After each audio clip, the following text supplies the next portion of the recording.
Alors, les ustensiles dont on s'est servi, la pipette jaugée. Alors, pipette, voilà la forme. Jaugée parce qu'il y a un trait qui s'appelle une jauge. Donc, ça veut dire que là, c'est une pipette de 20 ml. Donc, ça veut dire que du bas jusqu'au trait, on a 20 ml. On a aussi une fiole jaugée. Donc, là, c'est une fiole de 100 ml. Même chose, on a un trait, la jauge, qui permet de savoir qu'on s'arrête pour avoir 100 ml. Et puis, voilà, un bécher. Et puis, on a aussi des tubes à essai. Donc, le bécher, même chose, ça sert à pouvoir mettre un certain nombre de liquides dans ce bécher.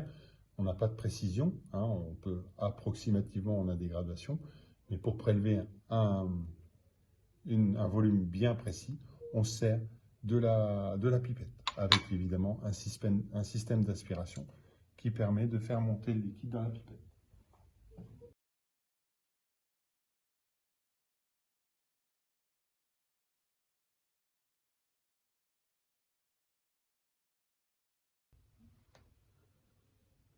Donc, un atome. Les symboles sont toujours avec une majuscule. S'il y a besoin de lettres, comme par exemple le fer, la deuxième est en minuscule. Donc, quand on a une molécule, comme la molécule, c'est un groupement d'atomes, pour savoir combien il y a de sortes d'atomes, eh bien, on regarde le nombre de majuscules. Si par exemple on a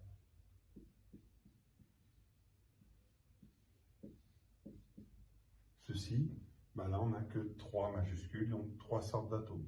Le fer, le soufre, l'oxygène. Ensuite, pour reconnaître les ions, c'est comme les atomes.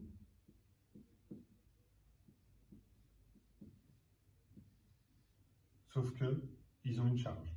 Donc, soit positive, soit 2 fois de plus, soit 1 fois moins, 2 fois moins, tout ce qu'on veut, jusqu'à 3. Donc 2, 1, ici, 2 ou 3 plus, ou 2 ou 3 moins. Donc les ions, pourquoi ils sont positifs ou négatifs? C'est qu'au départ, ils ont autant de charges positives que négatives. Les atomes sont électriquement neutres, donc ils ont autant de charges positives que négatives. Et puis, il arrive que certains gagnent ou perdent des électrons. Donc s'ils gagnent des électrons, ils deviennent plus négatifs. Donc c'est pour ça qu'ils ont un signe moins. S'ils perdent des électrons, eh bien à ce moment-là, ils ont plus de charges positives, puisqu'ils en ont perdu ici, et donc ils deviennent des ions avec une charge positive. Ces ions, on peut les reconnaître grâce à des tests. On met des réactifs qui sont appropriés pour reconnaître certains ions.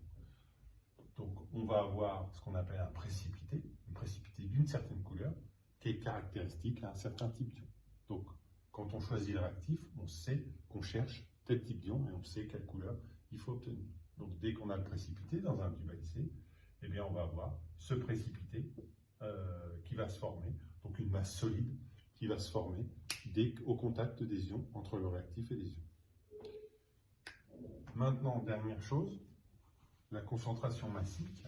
Quand on veut savoir quelle est la concentration en masse dans un liquide, eh bien c'est la masse divisée par le volume.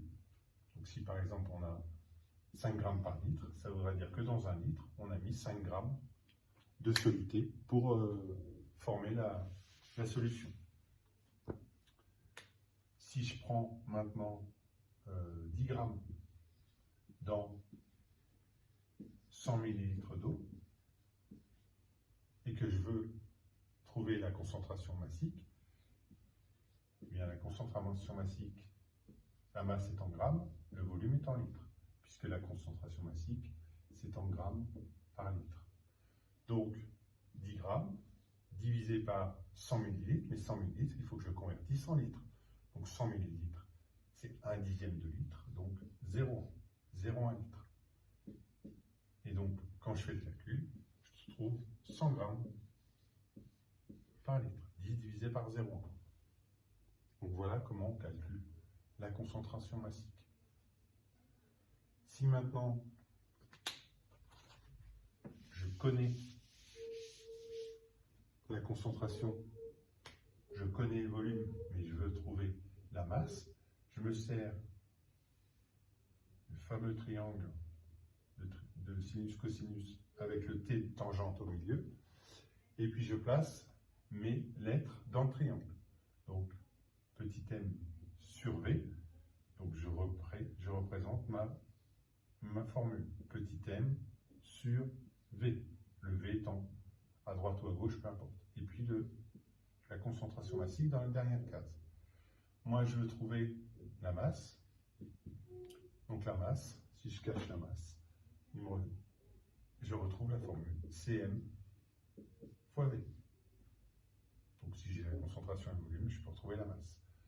Inversement, si je veux le volume, je cache le volume, je retrouve la formule M sur Cm. Puis la dernière, si je cache Cm, je retrouve ma formule de base. Voilà. Facile, non?